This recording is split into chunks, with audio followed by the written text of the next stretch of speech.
Chapter 8. The King and Queen make a progress to the frontiers. The author attends them. The manner in which he leaves the country very particularly related. He returns to England. I had always a strong impulse that I should sometime recover my liberty, though it was impossible to conjecture by what means, or to form any project with the least hope of succeeding. The ship in which I sailed was the first ever known to be driven within sight of that coast, and the king had given strict orders that if at any time another appeared, it should be taken ashore, and with it all its crew and passengers brought in a tumbrel to Lorbrulgrund. He was strongly bent to get me a woman of my own size, by whom I might propagate the breed. But I think I should have rather died than undergone the disgrace of leaving to posterity to be kept in cages like tame canary birds, and perhaps, in time, sold about the kingdom to persons of quality for curiosities. I was, indeed, treated with much kindness. I was the favourite of a great king and queen, and the delight of the whole court, but it was upon such a foot as ill became the dignity of humankind. I could never forget those domestic pledges I had left behind me. I wanted to be among people with whom I could converse upon even terms, and walk about the streets and fields without being afraid of being trod to death like a frog or a young puppy. But my deliverance came sooner than I expected, and in a manner not very common, the whole story and circumstances of which I shall faithfully relate. I had now been 2 years in this country, and about the beginning of the third, Glumdalclitch and I attended the king and queen in progress to the south coast of the kingdom. I was carried, as usual, in my travelling box, which I have already described, was a very convenient closet of 12 feet wide, and I had ordered a hammock to be fixed by silken ropes from the 4 corners at the top, to break the jolts when a servant carried me before him on horseback, as I sometimes desired, and would often sleep in my hammock while we were upon the road. On the roof of my closet, not directly over the middle of the hammock, I ordered the joiner to cut a hole of about a foot square, to give me air in hot weather, as I slept, which hole I shut at pleasure with a board that drew backwards and forwards through a groove. When we came to our journey's end, the king thought it proper to pass a few days at a palace he had near Flanflasnick, a city within 18 English miles of the seaside. Glumdalclitch and I were much fatigued. I had gotten a small cold, but the poor girl was so ill as to be confined to her chamber. I longed to see the ocean, which must be the only scene of my escape, if it ever should happen. I pretended to be worse than I really was, and desired leave to take the fresh air of the sea with a page, whom I was very fond of, and who had sometimes been trusted with me. I shall never forget with what unwillingness Glumdalclitch consented, nor the strict charge she gave the page to be careful of me, bursting at the same time into a flood of tears, as if she had some foreboding as to what was to happen. The boy took me out of my box, about a half an hour's walk from the palace, towards the rocks on the seashore. I ordered him to set me down, and lifting up one of my sashes, cast many a wistful, melancholy look towards the sea. I found myself not very well, and told the page that I had mind to take a nap in my hammock, which I hoped would do me good. I got in, and the boy shut the window close down to keep out the cold. I soon fell asleep, and in all I can conjecture is, while I slept, the page, thinking no danger could happen, went among the rocks to look for birds' eggs, having before observed him from my window searching about, and picking up 1 or 2 in the clefts. Be that as it will, I found myself suddenly awakening with a violent pull upon the ring, which was fastened at the top of my box, for the conveniency of carriage. I felt my box raised very high in the air, and then borne forward with a prodigious speed. The first jolt had the light to shaken me out of my hammock, but afterwards the motion was easy enough. I called out several times, as loud as I could raise my voice, but all to no purpose. I looked towards my windows, and could see nothing but the clouds and sky. I heard a noise just over my head, like the clapping of wings, and then began to perceive the woeful condition I was in. That some eagle had gotten the ring of my box in his beak, with an intent to let it fall on a rock like a tortoise in a shell, and then pick out my body and devour it. For the sagacity and smell of this bird enables him to discover his quarry at a great distance, though better concealed than I could be within a 2-inch board. In a little time I observed the noise and flutter of wings to increase very fast, and my box was tossed up and down like a sign in the windy day. I heard several bangs or buffets, as I thought given to the eagle, for I am certain it must have been that which held the ring of my box in his beak. And then, all on a sudden, I felt myself falling perpendicularly down for above a minute, but with such incredible swiftness that I almost lost my breath. My fall was stopped by a terrible squash that sounded louder to my ears than the cataract of Niagara, after which I was quite in the dark for another minute, and then my box began to rise so high that I could see light from the tops of the windows. I now perceived I was fallen into the sea. My box, by the weight of my body, the goods that were in it, and the broad plates of iron fixed for strength to the 4 corners of the top and bottom, floated about 5 feet deep in the water. I did then, and do now suppose, that the eagle which flew away with my box was pursued by 2 or 3 others, and forced to let me drop, while he defended himself against the rest, who hoped to share in the prey. The plates of the iron fastened at the bottom of the box, for those were the strongest, preserved the balance while it fell, and hindered it from being broken on the surface of the water. Every joint of it was well grooved, and the door did not move on hinges, but up and down like a sash, which kept my closet so tight that very little water came in. I got with much difficulty out of my hammock, having first ventured to draw back the slipboards on the roof already mentioned, contrived on purpose to let in air, for want of which I found myself almost stifled. How often I did then wish myself with my dear Gllvr, from whom 1 single hour had so far divided me. And may I say with truth that in the midst of my own misfortune I could not forbear lamenting my poor nurse, the grief she would suffer for my loss, the displeasure of the Queen, and the ruin of her fortune. Perhaps many travellers have not been under great difficulties and distress than I was at this juncture, expecting every moment to see my body dashed to pieces, or at least overset by the first violent blast or rising wave.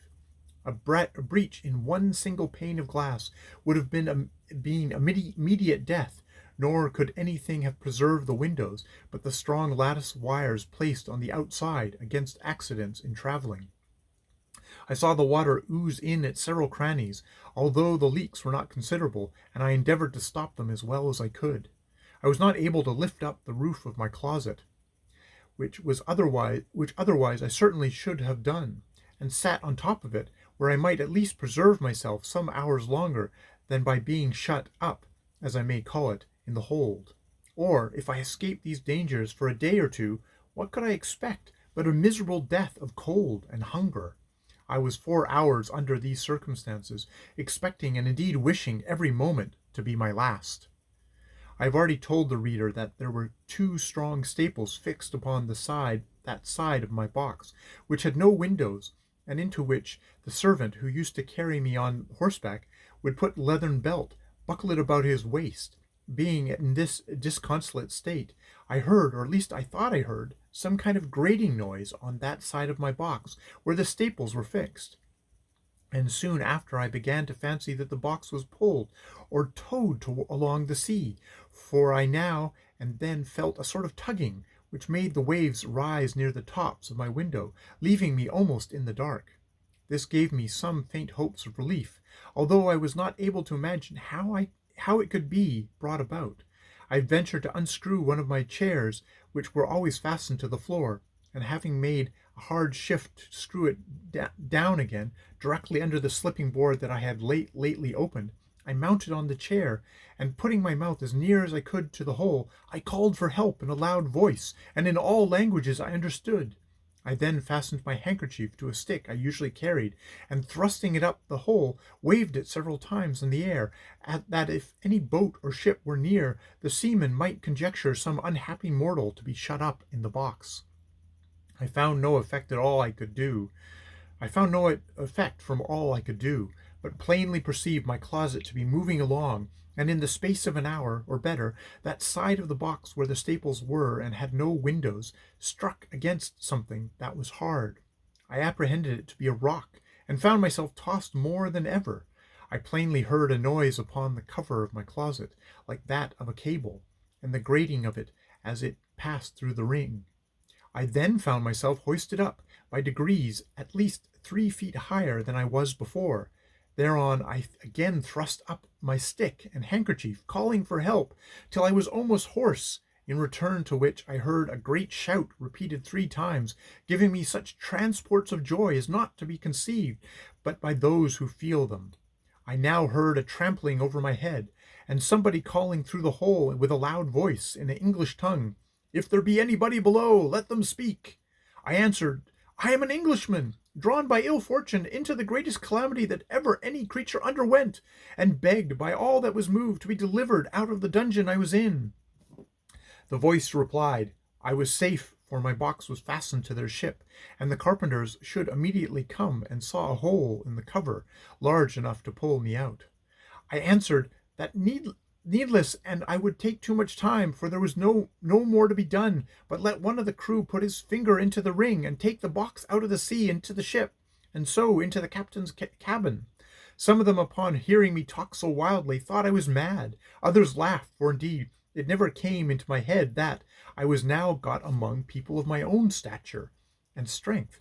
The carpenter came, and in a few minutes sawed a passage about 4 feet square, then let down a small ladder, upon which I mounted, and thence was taken into the ship in a very weak condition.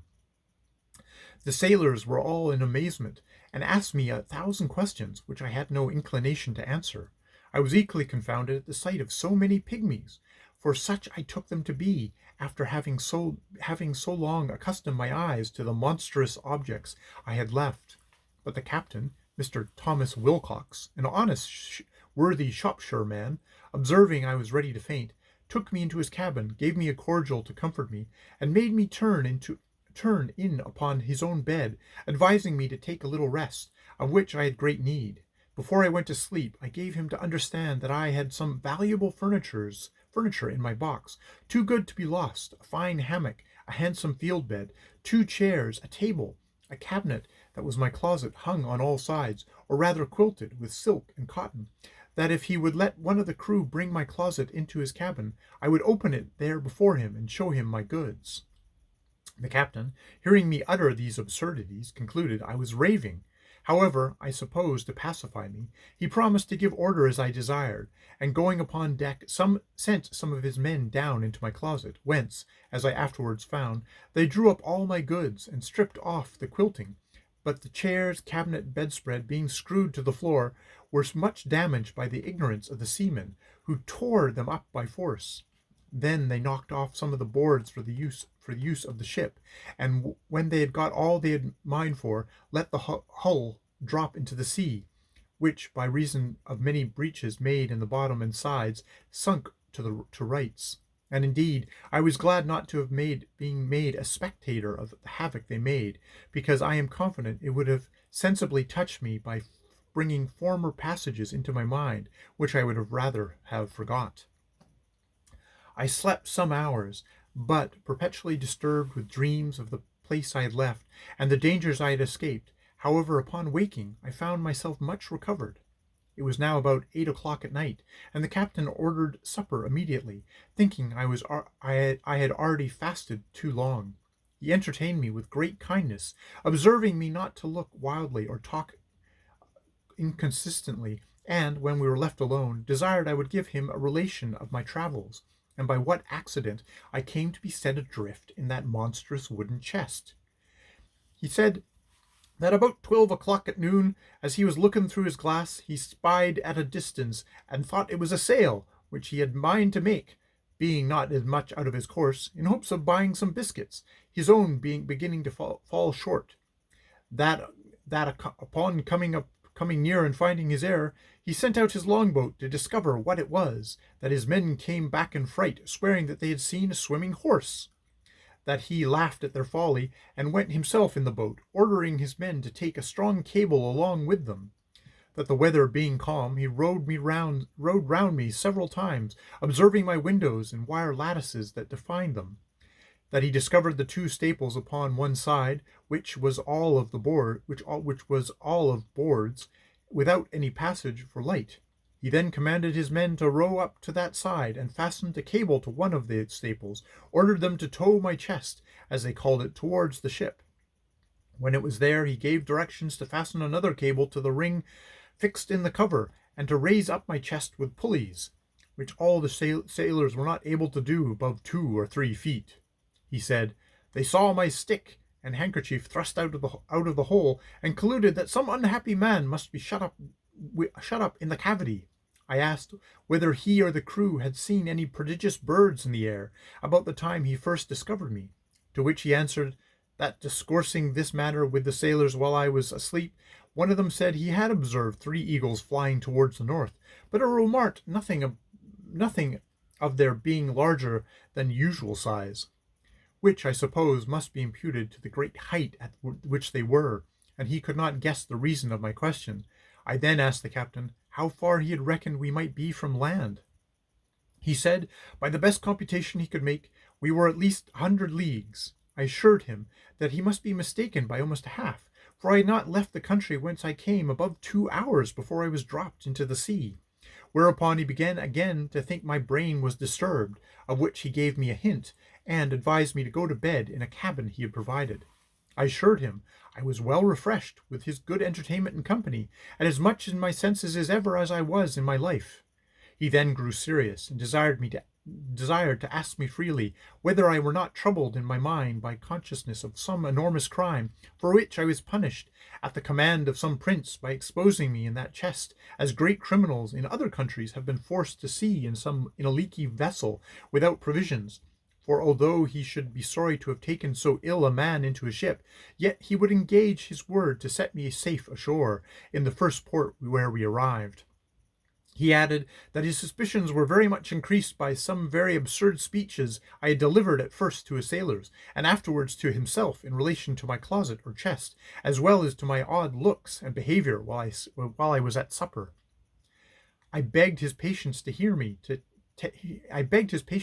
tell my story, which I faithfully did, from the last time I left England to the moment he first discovered me. And, as truth always forces its way into rational minds, so this honest worthy gentleman, who had some tincture of learning and of very good sense, was immediately convinced of my candour and veracity. But further to confirm all I had said, I entreated him to give order that my cabinet should be brought, of which I had the key in my pocket, for he had already informed me how the seamen had disposed of my closet. I opened it in his own presence, and showed him the small collection of rarities I had made in the country from which I had been so strangely delivered. There was the comb I had contrived out of the stumps of the king's beard, and another of the same materials, but fixed into a paring of Her Majesty's thumbnail, which served for the back. There was a collection of needles and pins, from a foot to a half-yard long, 4 wasp stings like joiner tacks, some combings of the queen's hair, a gold ring, which one day she made me a present of, in a most obliging manner, taking it from her little finger and throwing it over my head like a collar. I desired the captain would please to accept this ring in return for his civilities, which he absolutely refused. I showed him a corn that I had cut off with my own hand from the maid of honor's toe. It was about the biggestness of Kentish pippin, and had grown so hard that when I returned to England I got it hollowed into a cup and set it in silver. Lastly, I desired him to see the breeches I had on, which were made of mouse's skin. I could force nothing on him but a footman's tooth, which I observed him to examine with great curiosity, and found he had a fancy for it. He received it with abundance of thanks, more than such a trifle could deserve. It was drawn by an unskilful surgeon, in mistake from one of Glumdalclitch's men, who was but afflicted with a toothache, but it was sound as any in his head. I got it cleaned and put into my cabinet. It was about 1 foot long and 4 inches in diameter. The captain was very well satisfied with this plain relation I had given him, and said he hoped when we returned to England I would oblige the the world by putting it down on paper and making it public. My answer was that we were overstocked with books of travel, that nothing could now pass which was not extraordinary, wherein I had doubted some authors less consulted truth than their own vanity or interest or the diversion of ignorant readers, that my story could contain little besides common events, without these ornamental descriptions of strange plants, trees, birds, and other animals, or of the barbarous customs and idolatry of savage people, which most writers abound. However, I thanked him for his good opinion, and promised to take the matter into my thoughts. He said he wondered at one thing very much, which was to hear me speak so loud, asking me whether the king or queen of that country were thick of hearing. I told him it was that I had been used to it for above 2 years past, and that I admired so much at the voices of him and his men, who seemed to me only to whisper, and yet I could hear them well enough. But when I spoke in that country, it was like a man talking in the streets to another looking out from the top of a steeple, unless when I was placed on a table or held in any person's hand. I told him I had likewise observed another thing, that when I first got into the ship, and the sailors stood all around me, I thought they were the most little contemptible creatures I had ever beheld. For indeed, while I was in that prince's country, I could never endure to look in a glass, after my eyes had been accustomed to such prodigious objects, because the comparison gave me so despicable a conceit of myself. The captain said that while we were at supper, he observed me to look at everything with a sort of wonder, and that I often seemed hardly able to contain my laughter, which he knew not well how to take, but imputed it to some disorder in my brain. I answered, it was very true, and I wondered how I could forbear when I saw his dishes of the size of a silver when I and it was very true, and I wondered how I could forbear when I saw his dishes of the size of a silver threepence, a leg of pork hardly a mouthful, a cup not so big as a nutshell, and so I went on, describing the rest of his household stuff and provisions after the same manner. For although the queen had ordered a little equipage of all things necessary for me while I was in her service, yet my ideas were wholly taken up with what I saw on every side of me, and I winked at my own littleness, as people do at their own faults. The captain understood my raillery very well, and merrily replied with the old English proverb that he doubted my eyes were bigger than my belly, for he did not observe my stomach so good, although I had fasted all day. And, continuing in his mirth, protested that he would gladly given £100 to have seen my closet in the eagle's bill, and afterwards in its fall from so great a height into the sea, which would have certainly been a most astonishing object, worthy to have a description of it transmitted to the future ages. And the comparison of Phaeton was so obvious that he could not forbear applying it, although I did not much admire the conceit. The captain, having been at Tonquin, was, in his return to England, driven northeast to the latitude of 44 degrees and longitude of 143. By meeting a trade wind 2 days after I came on board him, we sailed southward a long time, and coasting New Holland, kept our course west-southwest and then south-southwest, till we doubled the Cape of Good Hope. Our voyage was very prosperous, but I shall not trouble the reader with a journal of it. The captain called in at one or two ports, and sent in his long boats for provisions and fresh water, but I never went out of the ship till we came to the Downs, which was on the 3rd day of June, 1706, about 9 months after my escape. I offered to leave my goods in security for payment of my freight, but the captain protested he would not receive 1 farthing. We took kind leave of one another, and I made him promise he would come to see me at my house in Redriff. I hired a horse and guide for 5 shillings, which I borrowed of the captain. As I was on the road, observing the littleness of the houses, the trees, the cattle, and the people, I began to think of myself in Lilliput. I was afraid of trampling on every traveller I met, and often called aloud to have them stand out of the way, so that I would have liked to have gotten 1 or 2 broken heads for my impertinence.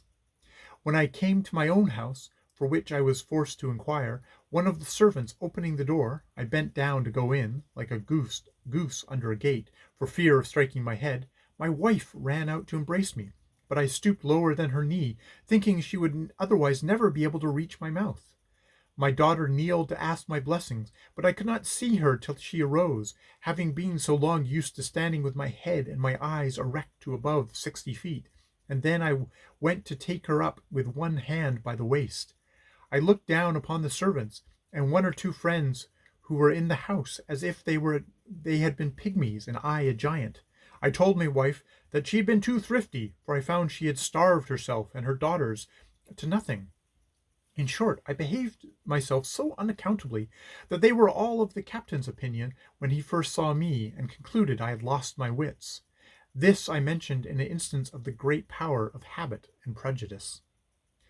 In a little time I and my family and friends came to a right understanding, but my wife protested that I should never go to sea any more, although my evil destiny so ordered that she had not power to hinder me, as the reader may know hereafter.